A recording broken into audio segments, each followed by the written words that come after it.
In December 2024, a Tanzanian businessman paid $183 million in cash just for 95% of Bamburi Cement. And guess what? He outbid Rwanda's Simirwa. And it is one of the biggest corporate takeovers that Kenya has ever recorded. And this is where the story gets disgustingly crazy. 8 months later, a published estimate of his personal fortune stood at $90 million. And that's just a half of what he has already spent in cash. And hey, this is your friend Mariam Keza, and this is Billionaire.Africa. And I am really glad that you're here with me today.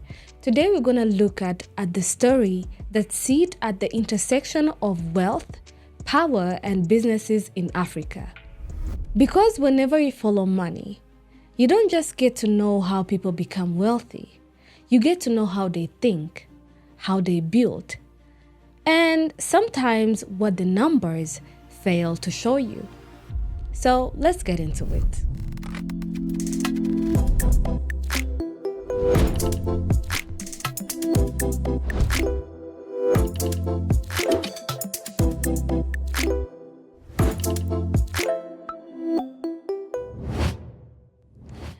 Looking at the Forbes is listing one billionaire in Tanzania, but the transaction records says otherwise.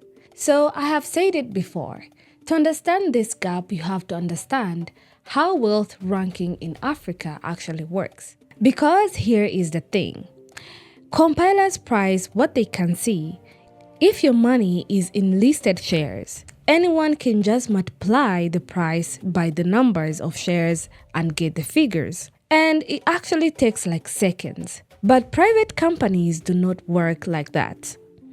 A compiler either obtains audited accounts and persuades the owner to sit down and talk, or estimates from whatever crops exist.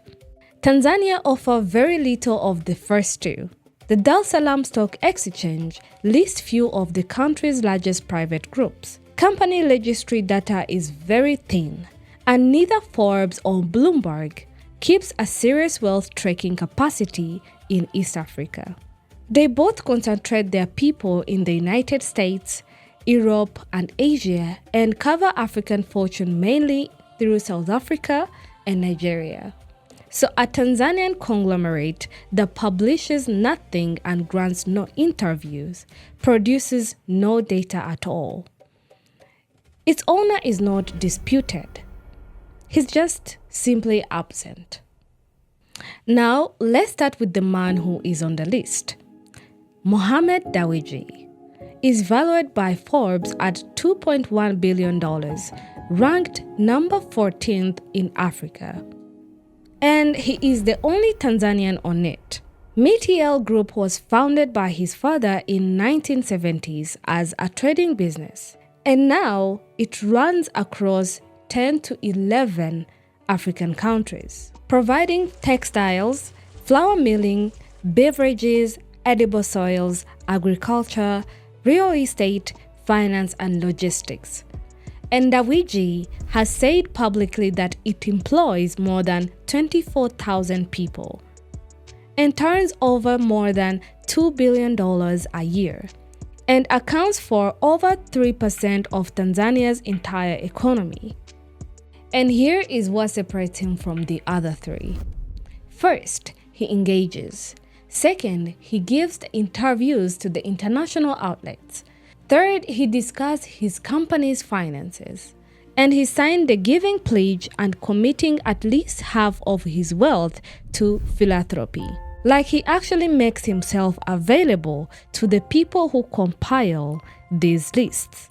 So this means he's not on the list because he's only rich, but he is on the list because he's the one who answered the phone. Now the ones who stopped answering the phone. Forbes named Rustam Azizi a Tanzanian first dollar billionaire in 2013. Later on, it ranked him among the 50 wealthiest African at about $900 million. And Billionaires.Africa currently estimates roughly $700 million. So the published number has fallen for 13 years. So his asset base has gone another way. In 2022, he partnered with Madagascar's Action Group to take over Milcom's Tanzanian operations, the Tigo and the Zentel mobile networks. He holds a significant position in Vodacom Tanzania, and his company, Taifa Gas, has built cooking gas import terminals at Dar es Salaam and Zanzibar, and is fishing a third outside Mombasa at cost of around $130 million. President Ruto called that project the largest private foreign direct investment in Kenya since 1977. Taifa has also agreed to buy 49% of the company operating Tanzanian Songo Songo gas field. In March, he bought control over Nation Media Group. His vehicle acquired the Aga Khan's holding company outright, and 54% of Media Group operating in Kenya, Uganda, and Tanzania, and also Rwanda, with more than 62 million digital users and over 1,000 staff. And this is a listed company on the Nairobi Exchange, where everyone could see the prices. And he was marked down while buying it. And here is another problem. A fortune that appears to have stood still while the business around it kept moving. Said Salim Bakhresa was born in Zanzibar in 1949. And he left school at 14 because his family could not support him. And he sold potato mix. And then he ran a restaurant. Then he moved into grain milling. Bakhresa Group now is more than 40 companies: wheat milling, sugar, beverages, frozen foods, confectionery, packaging, oil trading, and recycling. Azam TV competes with MultiChoice across the region. Azam Marine runs the ferries between Dar es Salaam and Zanzibar. And there is an aviation arm and a hotel. More than 8,000 direct employees. Crops bought over 100,000 farmers. And Forbes last valued him in 2015 $6 million as 36th on Africa's 50 richest. And that figure has not been touched in 11 years. In that time, his group has committed about $500 million to a doubling beverages capacity, and $3 million to sugar plant, and $120 million to a fruit processing factory, and $30 million to buy control of a Zimbabwean flour miller. And if we calculate, we get more than $950 million of commitments against a published valuation of our own estimate of $400 million. And he gives almost no interviews. He has never ever discussed his wealth publicly. Which brings back where we started. Eda Nadi has turned 40 last year. He founded Camel Oil Tanzania in 2006 at age of 19 years old, importing bulk petroleum. That became Amson's group. 6 countries: petroleum, cement, wheat milling, logistics, container depot, and real estate. And then he went into Kenya. Bamburi Cement, December 2024, $183 million. In November 2025, a subsidiary bought 29.2% of East Africa Portland Cement from Holism, combined with what Bamburi already held. That made his group the largest single shareholder in that company with 41.75%. Kenyan lawmakers objected it, to the one point they threatened to block it. And now he's in advanced talks to buy Oryx Energy and Geneva-based Africa fuel distributor for $250 million. And he has pledged $35 million to build 10 mother and child hospitals across Kenya, and described at the announcement as the largest private health grant in that country's history.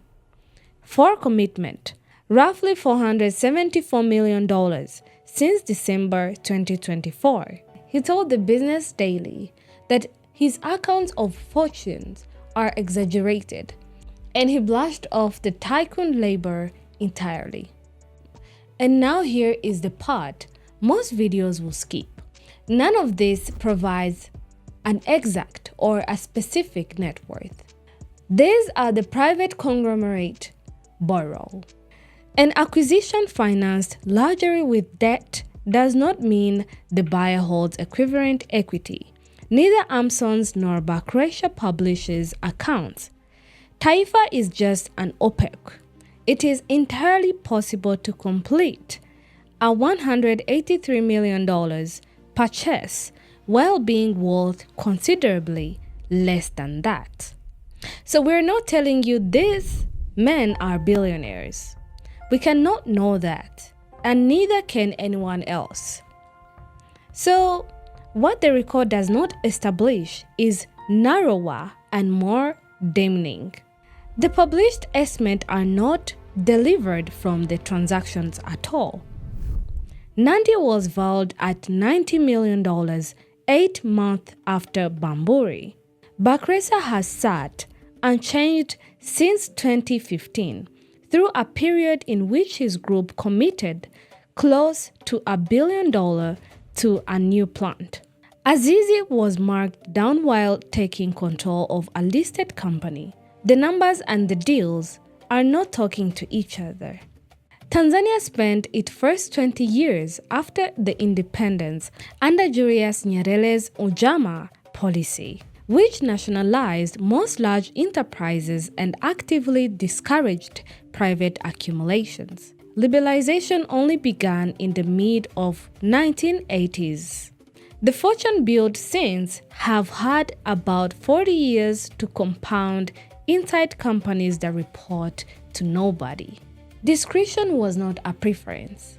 Forbes counts 1 billionaire in Tanzania, and between them, the other three have committed to or agreed to $1.4 billion since 2011. And maybe there is a lesson here. Sometimes what the world cannot see is not necessarily what does not exist. And sometimes the problem is simply that the system was never built to see it.